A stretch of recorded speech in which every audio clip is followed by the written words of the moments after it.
میری بیوی مجھ سے دور بھاگتی تھی کیونکہ اسے لگتا تھا کہ میں نے اس کے ساتھ نہ صرف خود زیادتی کی ہے بلکہ دوسروں سے بھی کروائی ہے، اور عدالت کے حکم پر مجھے اس سے نکاح کرنا پڑا۔ میں بے قصور تھا۔ میں جب بھی اسے پوچھتا کہ مجھے حقیقت بتاؤ اس دن کیا ہوا تھا، وہ مجھے برا بھلا کہتی اور اس پر ایسا دورہ پڑتا کہ وہ بے ہوش ہو جاتی۔ ایک دن تنگ آ کر میں نے اسے کمرے میں بند کر لیا اور کہا کہ مجھے حقیقت بتاؤ۔ اس کی بات سن کر میری روح لرز گئی۔ کوئی اتنا بھی کیسے گر سکتا ہے کہ ایک لڑکی کے ساتھ؟ میرے والدین میری اس شادی سے بالکل ناخوش تھے، لیکن مجبوراً اس لڑکی کو قبول کرنا پڑا تھا۔ میں ایک بہت ہی اچھی اور پڑھی لکھی فیملی سے تعلق رکھتا تھا، اس لیے میرے والدین نے میری شادی بھی ایک ایسی ہی لڑکی کے ساتھ کرنے کا سوچ رکھا تھا، بلکہ پسند بھی کر چکے تھے، اور مجھے بھی اس لڑکی پر کوئی اعتراض نہ تھا۔ مجھے یہ سمجھ نہیں آ رہا تھا کہ آخر نور نے مجھ پر اتنا بڑا الزام کیسے لگا دیا۔ میں سوچ بھی نہیں سکتا تھا کہ وہ میرے ساتھ ایسا گھنونا کھیل بھی کھیل سکتی ہے۔ مجھے بہت افسوس ہو رہا تھا۔ نکاح میرا نور سے ہو چکا تھا، لیکن میں اسے کبھی بھی رشتہ قائم نہیں کر سکتا تھا، کیونکہ اس تعلق نے مجھے بدنام کر کے رکھ دیا تھا۔ میں اسے کبھی بھی عزت نہیں دینا چاہتا تھا۔ مجھے اس پر بے تحاشا غصہ بھی آ رہا تھا۔ میں نے اس کا بگاڑا کیا تھا جو اس نے مجھ پر اتنا بڑا الزام لگا دیا؟ ایک بار بھی یہ نہیں سوچا کہ میں نے کتنے احسان کیے تھے، اور بھی کر دیتا، لیکن جو بدنامی کا دھبا اس نے مجھ پر لگایا تھا، سوچ بھی نہیں سکتا تھا۔ جب میں کمرے میں داخل ہوا تو وہ ایک سادہ سے لباس میں بیٹھی تھی۔ چہرے کی رنگت بالکل پیلی پڑ چکی تھی، آنکھوں کے نیچے کالے حلقے تھے، اور اس کا وجود جگہ جگہ سے داغدار تھا۔ آج مجھے اس پر بے تحاشا غصہ آ رہا تھا۔ اس کے ساتھ ہونے والی زیادتی پر میرے دل میں کچھ دن پہلے اس کے لیے ہمدردی تھی، وہ بھی غائب ہو چکی تھی، ختم ہو چکی تھی۔ جب میں اس کے پاس آیا تو وہ مجھے دیکھ کر نظریں چرانے لگی۔ میں نے کہا، شرم نہیں آئی تمہیں مجھ پر اتنا بڑا الزام لگاتے ہوئے؟ میں نے کیا بگاڑا تھا تمہارا؟ اس نے مجھے کوئی جواب نہیں دیا، بلکہ اٹھ کر کھڑی ہو گئی، اپنا تکیہ اٹھایا اور صوفے پر رکھ دیا۔ اس سے پہلے کہ وہ صوفے پر جا کر لیٹتی، میں نے اس کا بازو پکڑا۔ میں نے کہا، کچھ پوچھ رہا ہوں تم سے۔ دنیا کے سامنے تو میں نے تمہیں چھوڑ دیا، لیکن اس کمرے میں تمہارے اور میرے علاوہ کوئی نہیں ہے۔ بتاؤ کیوں مجھ پر الزام لگایا؟ میں نے تمہارا کیا بگاڑا تھا؟ اس نے اپنے بازو سے میرا ہاتھ چھڑایا، کہنے لگی، میرے پاس کوئی جواب نہیں ہے، میں آپ کو کوئی جواب نہیں دے سکتی۔ جو کچھ آپ نے میرے ساتھ کیا تھا، میں یونیورسٹی میں جانے کے قابل نہیں رہا تھا۔ لوگ مجھے زانی زانی کہنے لگے تھے، لڑکیاں مجھ سے خوف کھانے لگی تھیں، کہتی تھیں ہم تو تمہیں شریف سمجھتی تھیں، ہمیں یہ نہیں پتا تھا کہ تم انسانی روپ میں درندے ہو۔ یہ سن کر جب میں یونیورسٹی سے واپس گھر آیا تو میرا غصے سے برا حال تھا۔ پہلے تو میں کمرے میں گیا، وہ بیڈ کی چادر بچھا رہی تھی۔ میں نے بیڈ کی چادر پکڑی اور اسے بری طرح سے جھنجھوڑ کر زمین پر پھینک دیا۔ میں نے کہا، تم جانتی ہو تم نے میرے ساتھ کیا کیا نور؟ تم نے مجھے برباد کر کے رکھ دیا ہے، مجھے تو کہیں بھی منہ دکھانے کے قابل نہیں چھوڑا۔ ایک مرد ہوتے ہوئے میں اپنے آنسو ضبط نہیں کر پایا تھا۔ یوں میری آنکھوں میں آنسو جھلملاتے ہوئے دیکھ کر اس نے پھر سے مجھ سے نظریں چرا لی تھیں۔ میں نے کہا، بتاؤ میں نے کیا کیا تھا تمہارے ساتھ؟ کب میں نے تمہیں بری نظر سے دیکھا تھا؟ کب تمہیں اغوا کیا؟ کب تمہارے ساتھ ایسی درندگی کی تھی؟ مجھے میرا قصور بتاؤ۔ اسی نفرت سے میری طرف دیکھو، کہنے لگی، آئینے کے سامنے خود کو دیکھو، جواب مل جائے گا آپ کو۔ جو سوال مجھے آپ سے پوچھنا چاہیے کہ میں نے آپ کا کیا بگاڑا تھا، کیا قصور تھا میرا؟ بس یہی کہ آپ کو بھائی سمجھتی تھی، آپ سے بات چیت کر لیا کرتی تھی، یا پھر آپ پر بھروسہ کرتی تھی؟ مجھے کیا خبر تھی کہ آپ مجھے اتنا بڑا دھوکہ دے سکتے ہیں، مجھے ایسا زخم دے سکتے ہیں جس کی بھرپائی ساری زندگی نہیں ہو سکتی۔ یہ نہیں سمجھنا کہ میں چپ ہو جاؤں گی اور آپ کے قصور کو نظر انداز کروں گی۔ جو کچھ آپ نے میرے ساتھ کیا میں آپ کو کبھی بھی معاف نہیں کروں گی۔ اگر مجھے آپ کے والدین کا خیال نہ ہوتا تو پھانسی کے تخت پر چڑھا دیتی، نکاح نہیں کرتی، اور یہ مت سمجھیے گا کہ میں نے آپ سے نکاح اپنی کسی خواہش کی تکمیل کے لیے کیا ہے۔ مجھے آپ کی شکل سے بھی نفرت ہے۔ میرا بوڑھا باپ اگر میرے سامنے ہاتھ نہ جوڑتا تو میں کبھی بھی آپ سے نکاح نہ کرتی۔ اس کی باتوں نے تو جیسے مجھے حیران کر کے رکھ دیا تھا۔ میں نے کہا، تم ہوش میں تو ہو؟ میں تمہارے ساتھ ایسا کیوں کروں گا؟ وہ کہنے لگی، یہی تو میں نہیں جانتی کہ آپ نے میرے ساتھ ایسا کیوں کیا، آپ کو شرم آنی چاہیے تھی۔ میں آپ کو بھائی کہتی تھی، اس لفظ کا ہی خیال رکھ لیتے۔ میں تو اس لڑکی کے جھوٹ پر حیران ہوں۔ اس کے ساتھ جو کچھ ہوا بے شک بہت بڑا ظلم ہے، لیکن ابھی بھی وہ مجھ پر الزام لگا رہی تھی۔ وہ کیسے مجھ سے اتنا بڑا جھوٹ بول سکتی تھی، اور وہ بھی اتنے وثوق سے کہ مجھے اپنا آپ مجرم لگنے لگا۔ آنسو بہا رہی تھی۔ میں نے کہا، دیکھو، تمہارے ساتھ جو کچھ ہوا بہت برا ہوا، میں جانتا ہوں، لیکن اس کا مطلب یہ نہیں کہ تم اس تنہائی میں بھی مجھ پر الزام لگاؤ۔ یہاں تمہارے اور میرے علاوہ صرف اللہ کی ذات ہے۔ اللہ کی ذات کو حاضر ناظر رکھ کر کہو کہ میں نے تمہارے ساتھ ایسا کچھ کیا ہے۔ لیکن وہ کہنے لگی، میں خدا کو حاضر ناظر جان کر یہ کہتی ہوں کہ میرے ساتھ ہوئی زیادتی کی ذمہ دار آپ ہیں۔ جو کچھ بھی کیا گیا آپ کی وجہ سے کیا گیا، آپ نے کیا اور دوسروں سے کروایا۔ شرم نہیں آئی آپ کو؟ یہ کہتے ہوئے وہ پھوٹ پھوٹ کر رونے لگی، کہنے لگی کہ میں جھوٹ نہیں بول رہی۔ اس کی بات نے مجھے حیران کر کے رکھ دیا تھا۔ میں سمجھ نہیں پا رہا تھا کہ کون سچا ہے اور کون جھوٹا۔ اگر وہ سچی تھی تو جھوٹا تو میں بھی نہیں تھا۔ یہ کیسے ممکن تھا کہ میں اس کی بات کو مان لیتا؟ میں نے کہا کہ میں خدا کو حاضر ناظر رکھ کر یہ کہتا ہوں کہ میں نہیں جانتا تمہارے ساتھ یہ سب کس نے کیا، لیکن میرا اس سے کوئی بھی تعلق نہیں ہے۔ میں تو اپنی بہن کی شادی کی وجہ سے یونیورسٹی نہیں آ رہا تھا۔ جب یونیورسٹی پہنچا تو پتہ چلا کہ تم یونیورسٹی سے گاؤں چلی گئی ہو۔ وہ کہنے لگی، میں جانتی ہوں، آپ کی بہن کی شادی تھی۔ میں نے سب کو یہی بتا رکھا تھا کہ آپ کی بہن کی شادی ہے، لیکن اصل کھیل آپ نے اسی دوران میرے ساتھ کھیلا۔ آپ کو شرم بھی نہیں آئی ایک لڑکی کے ساتھ ایسا سب کچھ کرتے ہوئے؟ مجھے تو آپ کی شکل دیکھ کر غصہ آنے لگتا ہے، آپ سے گھن محسوس ہوتی ہے، غلاظت کا احساس ہوتا ہے۔ خدا کے لیے مجھے اپنی شکل مت دکھایا کریں۔ کاش کہ میرا باپ مجھے مجبور نہ کرتا تو میں کبھی بھی آپ سے نکاح نہ کرتی۔ آپ سوچ بھی نہیں سکتے کہ میں آپ سے کتنی نفرت کرتی ہوں۔ اس کی بات میرے لیے حیران کن تھی۔ میں جب کمرے سے باہر نکل گیا، ڈرائنگ روم میں آ کر بیٹھ گیا، سگریٹ پینے لگا۔ حالانکہ میں ایسی چیزوں کے قریب تک نہیں جاتا تھا، لیکن اس میں پریشانی کے عالم میں تھا۔ ایک تو وہ لڑکی مجھ پر جھوٹا الزام لگا رہی تھی، اوپر سے رو رو کر مجھ سے نفرت کا اظہار بھی کر رہی تھی۔ پتہ نہیں سچ کیا تھا اور کیا نہیں، لیکن میرے ساتھ جو ہو رہا تھا بہت غلط ہو رہا تھا۔ اس لڑکی نے رو رو کر میری والدہ کو بھی یقین دلا دیا۔ وہ بھی مجھے شک بھری نظروں سے دیکھنے لگیں۔ انہیں بھی یہ لگنے لگا کہ جیسے وہ لڑکی سچی ہے اور میں جھوٹا ہوں۔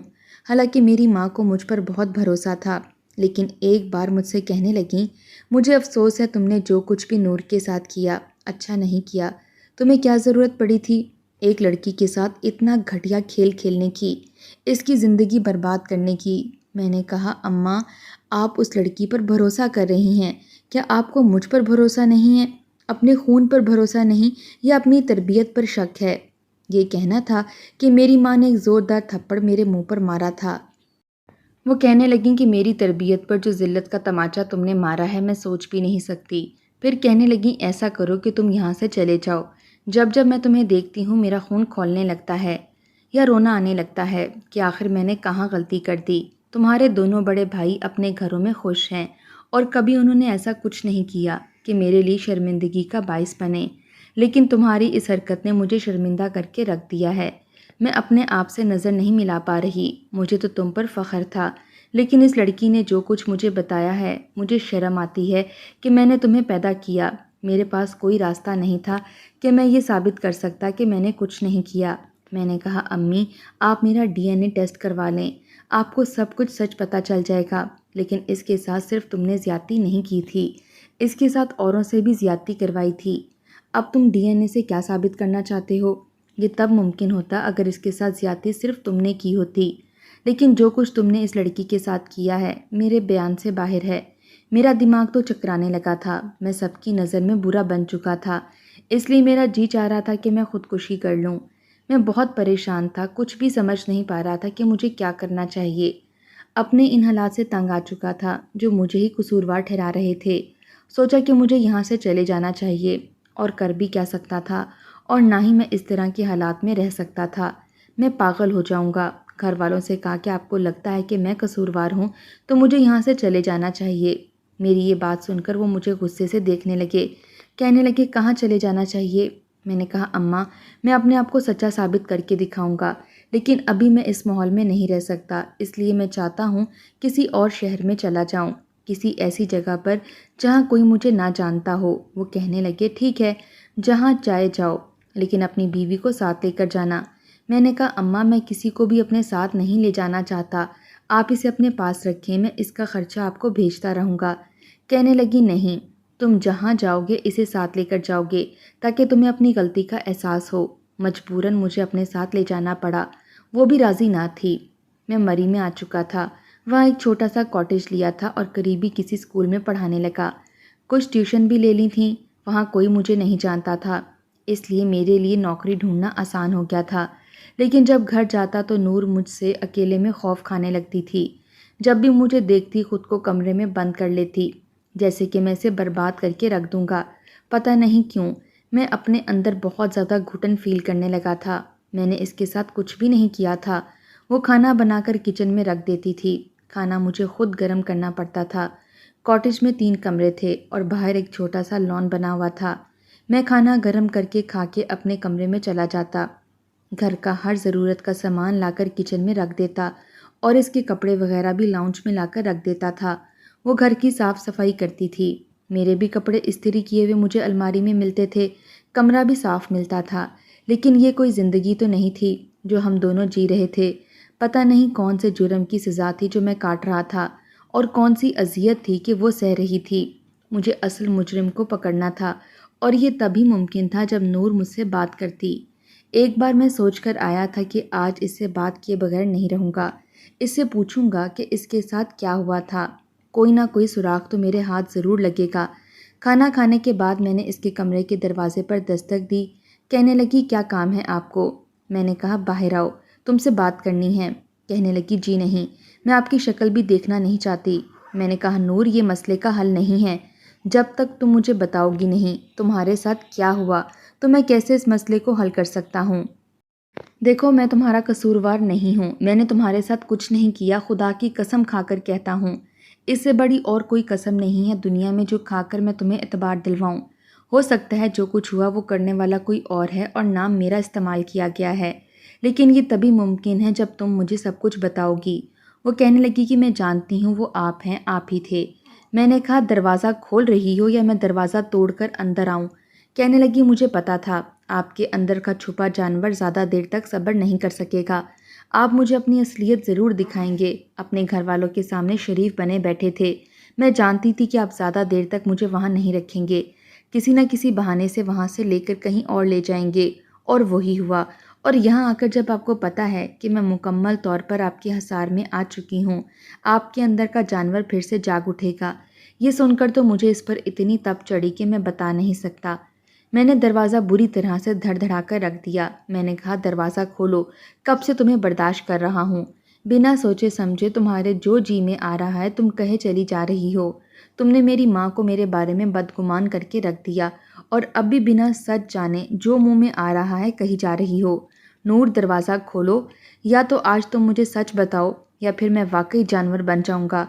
میرے یوں دروازے کھٹکھٹانے سے کمرے کے اندر سے اس کی سسکیوں کی آواز آنے لگی۔ کہنے لگی خدا کے لیے مجھ میں اب اتنی ہمت نہیں رہی کہ میں تمہاری ہوس کا نشانہ بن سکوں۔ اگر اب آپ نے میرے ساتھ ایسا کچھ بھی کرنے کی کوشش کی تو میں خودکشی کر لوں گی، پنکھے کے ساتھ لٹک کر اپنی جان دے دوں گی، مر جاؤں گی، میں دروازہ نہیں کھولوں گی۔ اس کی بات سن کر، اس کی سسکیاں سن کر میں نے ہار مان لی تھی۔ میں چپ چاپ اپنے کمرے میں چلا گیا، اپنے کمرے کا دروازہ زور سے بند کیا، کرسی پر بیٹھ کر اپنا سر دونوں ہاتھوں سے پکڑ لیا۔ اگلے روز اسکول کی چھٹی تھی لیکن اتوار نہیں تھا، اس لیے میں اسکول نہیں گیا تھا۔ کمرہ میرا بند تھا، وہ سمجھی شاید میں جا چکا ہوں۔ کمرے کی صفائی کرنے میرے کمرے میں آئی لیکن مجھے دیکھ کر اس کے چہرے کی رنگت پیلی پڑی تھی۔ اس نے جیسے ہی میرے کمرے کا دروازہ کھولا، مجھے بیڈ پر بیٹھا دیکھ کر اس کے چہرے کی ہوائیاں اڑی تھیں۔ فوراً سے کمرے کا دروازہ دوبارہ سے بند کر دیا۔ میں تیزی سے اٹھا، اپنے کمرے کا دروازہ کھولا، اس سے پہلے وہ اپنے کمرے میں جا کر خود کو بند کرتی۔ میں نے اس کا ہاتھ پکڑ لیا، وہ ہاتھ چھڑوانے لگی، کہنے لگی میرا ہاتھ چھوڑو، مجھے نہیں آنا تمہارے پاس، مجھے تم سے ڈر لگتا ہے۔ میں نے کہا لگتا ہے تو لگتا رہے، لیکن آج تمہیں میں نہیں چھوڑوں گا، تب تک نہیں چھوڑوں گا جب تک کہ تم مجھے ساری بات نہیں بتا دیتی۔ کمرے میں لے جا کر میں نے اسے بیڈ پر بٹھا دیا، کمرے کا دروازہ بند کیا تو وہ رونے لگی، کہنے لگی خدا کے لیے میرے پاس مت آنا، مجھے ہاتھ مت لگانا، ایسا کرو میرا گلا گھونٹ کر مجھے مار ڈالو ورنہ میں خود کو ختم کر لوں گی۔ میں اس کے پاس گیا، وہ فوراً سے کھڑی ہو گئی۔ میں نے اسے بازو سے پکڑا اور دوبارہ بیڈ پر بٹھا دیا، خود بھی اس کے سامنے بیٹھ گیا۔ ابھی تک اس کا بازو میری گرفت میں تھا۔ اس دن مجھے بتاؤ کیا ہوا تھا؟ کیسے کہہ سکتی ہو کہ میں نے یہ سب کیا ہے؟ کہنے لگی آپ کی آواز میں اچھی طریقے سے جانتی ہوں، اور وہ آپ ہی تھے۔ میں نے کہا اس کا مطلب تم نے میرا چہرہ نہیں دیکھا؟ کہنے لگی نہیں، میری آنکھوں پر پٹی باندھی ہوئی تھی، ورنہ چہرہ بھی دیکھ لیتی۔ اس کی بات سن کر مجھے اس پر بے تحاشا غصہ آیا۔ میں نے کہا بنا دیکھے تم نے مجھ پر الزام لگا دیا۔ کہنے لگی آپ نے خود بتایا تھا کہ آپ شہزاد ہو۔ میں نے کہا کوئی بھی تمہاری آنکھوں پر پٹی باندھ دے گا اور کہے گا کہ میں شہزاد ہوں، اور وہ تمہارے ساتھ کچھ بھی کر جائے گا تو تم سمجھو گی کہ میں نے کیا تھا؟ وہ کہنے لگی کہ وہ آپ کی آواز تھی۔ میں نے کہا شٹ اپ، جس قدر تم بے وقوف لڑکی ہو، تمہیں اگر کوئی بھی شہزاد کہے گا تو تمہیں آواز بھی وہی لگے گی۔ میری بات سن کر وہ چپ سی ہو گئی، مجھ سے نظریں چرانے لگی۔ میں نے کہا اب تم بتاؤ گی تمہارے ساتھ ہوا کیا تھا؟ وہ جو کوئی بھی ہے میں تمہارے سامنے اسے لا کر کھڑا کر دوں گا، لیکن یہ اس وقت ممکن ہے جب تم میرا ساتھ دو۔ وہ چپ چاپ پہلے تو مجھے دیکھتی رہی، پھر رونے لگی۔ کہنے لگی میں یونیورسٹی میں اپنی دوستوں کے ساتھ ہی کینٹین میں بیٹھی باتیں کر رہی تھی، آپ 2 دن سے آ نہیں رہے تھے، اور مجھے یہ بھی نہیں معلوم تھا کہ آپ کی بہن کی شادی ہے۔ پھر کہنے لگی کہ ایک لڑکی میرے پاس آئی اور کہنے لگی کہ شہزاد تمہیں انگلش لٹریچر ڈپارٹمنٹ میں روم نمبر 7 میں بلا رہا ہے، کہہ رہا ہے کہ تم سے بہت ضروری کام ہے۔ میں نے کہا ٹھیک ہے، لیکن اس لڑکی نے یہ بھی کہا کہ یونیورسٹی آف ہونے کے بعد ہی آنا۔ اس نے کہا تھا کہ تم مجھ سے آ کر ملنا، اسے بہت ضروری کام ہے۔ میں ہاسٹل جانے کی بجائے انگلش لٹریچر ڈپارٹمنٹ میں چلی گئی، اور جیسے ہی روم نمبر 7 کا دروازہ کھول کر میں اندر داخل ہوئی، ایک کالے رنگ کا کپڑا مجھ پر ڈال دیا گیا، اور اس کپڑے میں کچھ ایسی بو تھی کہ جسے سونگھتے ہی میں بے ہوش ہو گئی۔ وہ کہنے لگی پھر مجھے جب ہوش آئی تو میری آنکھوں پر پٹی باندھی ہوئی تھی، میرے دونوں ہاتھ پیچھے کی جانب باندھے گئے تھے، اور یہ کہنے کے بعد وہ رونے لگی۔ کہنے لگی میں نہیں جانتی وہ کون تھا، آپ تھے یا کوئی اور پھر اس نے یہی کہا کہ میں شہزاد ہوں۔ پھر کہنے لگا مجھے تم شروع سے ہی اچھی لگتی تھی، پر اپنی شرافت کو دنیا کے سامنے ثابت کرنے کے لیے میں نے اپنے جذبات پر بند باندھے رکھا۔ اب میں تم سے اپنی خواہشات بھی پوری کروں گا اور کسی کو پتہ بھی نہیں چلے گا، کیونکہ سب لوگ مجھے شریف سمجھتے ہیں۔ اگر تم نے مجھے بدنام کرنے کی کوشش کی تو میں دوبارہ سے تمہیں اغوا کر لوں گا۔ وہ کہنے لگی کہ میں چلاتی رہی، چیختی رہی، یہی کہتی رہی کہ خدا کے لیے میرے ساتھ یہ سب مت کرو، میں تو تمہیں بھائی سمجھتی تھی، لیکن اس شخص نے مجھے برباد کر کے رکھ دیا، اپنی درندگی دکھاتا رہا۔ میری نہ تو آنکھوں کی پٹی کو کھولا گیا تھا، نہ ہی میرے بندھے ہاتھوں کو کھولا گیا تھا۔ نہ جانے کتنے دن تک میں وہیں قید رہی، مجھے زبردستی کھانا کھلایا جاتا تھا۔ میرے پاس آنے والا ایک مرد نہیں تھا۔ کبھی کوئی پولیس والا ہوتا جو کہتا تھا کہ اسے شہزاد نے بھیجا، کیونکہ اس پر کوئی بھی کیس نہ کر سکے، اس لیے کبھی بھی کیس کرنے کی کوشش مت کرنا۔ مجھے ڈرایا جاتا تھا۔ اور اس کے بعد وہ رونے لگی، کہنے لگی میرا جی چاہتا تھا کہ میں مر جاؤں، پتہ نہیں مجھے کتنے دن تک اسی درندگی کا نشانہ بنایا گیا، اور جب انہیں یہ لگنے لگا کہ اب میں مر جاؤں گی تو مجھے گاڑی میں بٹھا کر نہ جانے کہاں پھینک دیا گیا۔ جب مجھے ہوش آئی، میری آنکھیں کھلی تو میں ہسپتال میں تھی، اور سامنے میرے والد تھے جو رو رہے تھے۔ آپ کو دیکھ کر میرا جی چاہا کہ میں آپ کا گلا دبا کر آپ کو جان سے مار ڈالوں۔ جب پولیس والوں نے مجھ سے پوچھا تو میں نے آپ کی طرف اشارہ کر دیا۔ آپ کے والدین نے آپ کو آزاد کروانے کے لیے بڑے بڑے وکیل کیے تھے۔ میرے والد کہنے لگے کہ اگر تم اس سے نکاح کر لو تو تمہیں عزت کی زندگی مل جائے گی، ورنہ وہ وکیل تمہیں جھوٹا ثابت کر دیں گے۔ میرے باپ نے میرے آگے ہاتھ جوڑے اور میں مجبور ہو گئی، ورنہ آپ سے نکاح نہ کرتی۔ میں نے کہا کہ تمہیں کیا لگتا ہے کوئی شخص جو تمہاری آنکھیں باندھ کر، ہاتھ باندھ کر تمہارے ساتھ زیادتی کرے گا تو کیا تمہیں اپنا نام ٹھیک سے بتائے گا یا تم سے نکاح کرے گا؟ تمہارے ساتھ جو کچھ بھی ہوا، اس نے تمہارے ساتھ بدلہ تو لیا ہے، لیکن مجھے بدنام بھی کیا ہے۔ تمہارے سامنے میرا نام لینے کا اس کا یہی مقصد تھا کہ وہ مجھے بدنام کر سکے۔ اب یہ سوچنا ہے کہ وہ شخص کون ہے۔ میں سوچنے لگا کہ ایسا کون ہے جو کہ پولیس والوں سے بھی یہ سب غلط کام کروا سکتا تھا۔ میرے دماغ میں آیا تھا کہ شاید وہی لڑکا ہو جو آئی جی کا بیٹا تھا، جسے نور نے تھپڑ مارا تھا۔ یقیناً وہ اپنا بدلہ لینے کے لیے اس انتظار میں تھا کہ کب میں یونیورسٹی سے غائب ہوں اور وہ یہ سب کر کے میرا نام استعمال کر سکے، کیونکہ میں نے اسے اس وقت دھمکیاں دی تھیں، اور اس وقت اس لیے پیچھے ہٹ گیا تھا کہ اس پر شک نہ ہو، اور وہ اپنا بدلہ اس نے اس طریقے سے لے لیا۔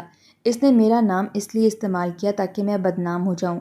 میرے بہت سے دوست ایسے تھے جن کا تعلقات بدمعاش لڑکوں سے بھی تھا۔ میرے ایک اشارے سے اس لڑکے کو اغوا کر سکتے تھے اور میں نے یہی کیا تھا۔ میں نے اپنے دوستوں سے بات کر کے اس کو اغوا کیا، اسے غلط جگہ میں رکھا اور اس کی بھی آنکھیں بند کیں، پیچھے سے ہاتھ باندھے اور اسے مارنا شروع کر دیا۔ میں نے کہا کہ سچ بتاؤ کہ تم نے یہ سب کس کے کہنے پر کیا اور اسے مارنا شروع کر دیا۔ میں نے کہا سچ بتاؤ کہ تم نے نور کے ساتھ کیا کیا تھا اور میرا نام کیوں استعمال کیا۔ جس قدر مار پیٹ میں اس کے ساتھ کر چکا تھا، اس لڑکے نے سچ بولنا شروع کیا اور میں نے اس کی ویڈیو بنا لی۔ وہ اپنے ہر جرم کا اعتراف کر چکا تھا کہ اس نے یہ سب کچھ بدلہ لینے کے لیے ہی کیا تھا، کیونکہ نور نے اس کے منہ پر تھپڑ مارا تھا اور کوئی بھی مرد اپنے منہ پر تھپڑ برداشت نہیں کرتا، خاص طور پر اس قسم کا آوارہ گرد مرد جسے اپنے باپ کے عہدے کا گھمنڈ ہو۔ صرف خود نور کے ساتھ زیادتی کی تھی، بلکہ اپنے کئی دوستوں کو بھی اپنے ساتھ ملا لیا تھا۔ وہ اپنے دوستوں کے نام بھی بتا چکا تھا۔ میں نے اسے پولیس کے حوالے کر دیا اور پولیس کے سامنے بھی وہ اپنا جرم قبول کر چکا تھا۔ اس کی ویڈیو میں نے وائرل کر دی، اس لیے پولیس کو مجبوراً اسے گرفتار بھی کرنا پڑا اور عدالت کو اسے سزا دینی پڑی۔ یہ سب دیکھ کر نور بہت شرمندہ تھی، کہنے لگی میں نے آپ کو بہت غلط سمجھا، مجھے معاف کر دیں۔ میں نے کہا کوئی بات نہیں، لیکن اچھی بات ہے کہ تمہیں یقین تو ہو گیا۔ کہنے لگی کہ آپ چاہیں تو مجھے چھوڑ سکتے ہیں، میں اپنے ابا کے پاس واپس چلی جاؤں گی، کیونکہ میں جانتی ہوں کہ مجھ جیسی لڑکی کے ساتھ کوئی بھی شخص شادی شدہ زندگی نہیں گزار سکتا۔ میں نے کہا کہ کیوں نہیں گزار سکتا؟ اس میں تمہارا کوئی قصور تو نہیں۔ میرا مقصد تمہیں انصاف دلانا تھا، جو میں نے دلوا دیا، لیکن میں تمہیں طلاق دے کر بے آسرا چھوڑنا نہیں چاہتا۔ جب میں نے مشکل میں تمہارا ساتھ دیا ہے اور اس وقت دیا ہے جب تمہارا کچھ نہیں لگتا تھا، تو اب کیسے چھوڑ سکتا ہوں؟ اب تو تم میری بہت کچھ لگتی ہو۔ میری بات سن کر نور کہنے لگی اتنے اچھے بھی مت بنے کہ مجھے آپ سے شرمندہ ہونا پڑے۔ میں نے کہا تم مجھ سے محبت کر سکتی ہو، شاید بہت مشکل تھا، لیکن میں اس لڑکی کو بے آسرا نہیں چھوڑنا چاہتا تھا، اس لیے اسے اپنا لیا، اسے محبت دی اور اس کا حق بھی، کیونکہ ایک مرد کو یہ زیب نہیں دیتا کہ وہ ایک ایسی لڑکی کو بے سہارا چھوڑ دے جسے اپنانے کے لیے کوئی بھی تیار نہ ہو۔ اور یہ شاید میرے ماں باپ کی تربیت یا میری شرافت اور نور سے ہو جانے والی محبت تھی۔